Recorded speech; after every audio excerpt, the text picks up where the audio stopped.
Hey, everybody, I hope and pray that you're doing well. Today, as we come to our word from the Word, and today that word is resurrected. Resurrected. Now, I told you yesterday, kind of a little teaser there at the end. I said, you know what? If you liked that story yesterday about us not going quite far enough in our faith, today you're going to really like this story. If you're reading the whole passage, you likely got to these verses right after where we left off yesterday, and you might be thinking, "Wow, maybe you didn't know that. Maybe you didn't realize this verse was there in Scripture. You didn't realize this story had happened." And it's not really a lot of attention given to it.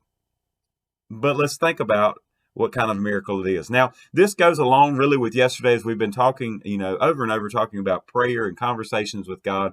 You had the king go to Elisha for advice. I mean, he's on his deathbed, and then you see what happened yesterday. We talked about that, and then today you see that Elisha had passed away. This is 2 Kings chapter 13 verses 20 and 21 is what we're going to look at today. And you see that Elisha has passed away and something miraculous happens. You imagine that the king had probably wondered after Elisha died, he probably wondered if what Elisha had said was actually going to come true. Maybe when Elisha died, all his hope in the Lord died with him. But God was still there proving a point even after Elisha had gone on to glory. So 2 Kings chapter 13, looking at verses 20 and 21 says, Then Elisha died, and they buried him. And the raiding bands from Moab invaded the land in the spring of the year. So it was, as they were burying a man, that suddenly they spied a band of raiders, and they put the man in the tomb of Elisha. And when the man was let down and touched the bones of Elisha, he revived and stood on his feet. Now, I don't know about you, that would have got my attention. And I pray that it's got your attention today. And I can't help but everything going on in our community right now, in our nation right now. And I mean, even at church, that we have a funeral later this week. And you think about, you hear a story like this and we just think, wow, what does this mean? How is this possible? It seems unimaginable to us. But in context of what's going on, this was essentially God just showing the king and showing Israel that the power did not belong to Elisha, that the power belonged to God. And that God was going to fulfill the words that he had spoken to the king and the words that he had spoken to Israel. And he was going to do it because it was his words, not Elisha's.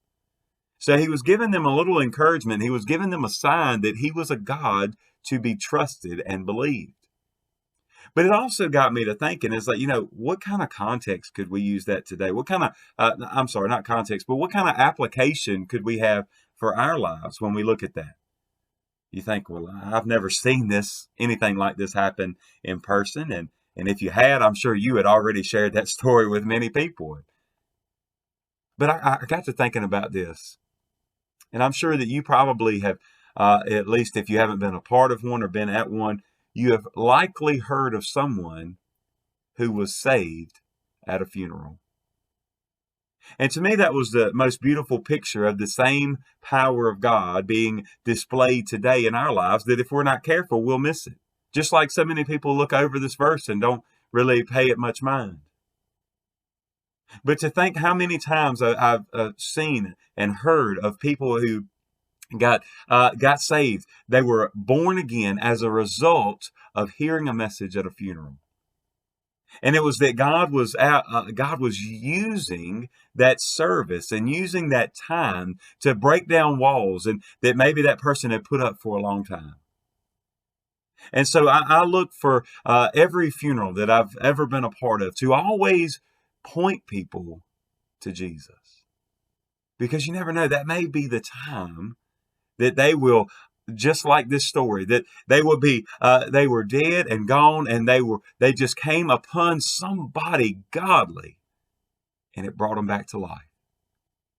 Now, yes, we can't save anybody, but just to think that even after we're gone, that we lived in such a way, I mean, just think about that, that we could live our lives here on earth in such a way that even after we're gone, that the effect would still bring life and blessings to those who remain. Man, that's something to think about today. God bless you, and I pray you have a great, great day.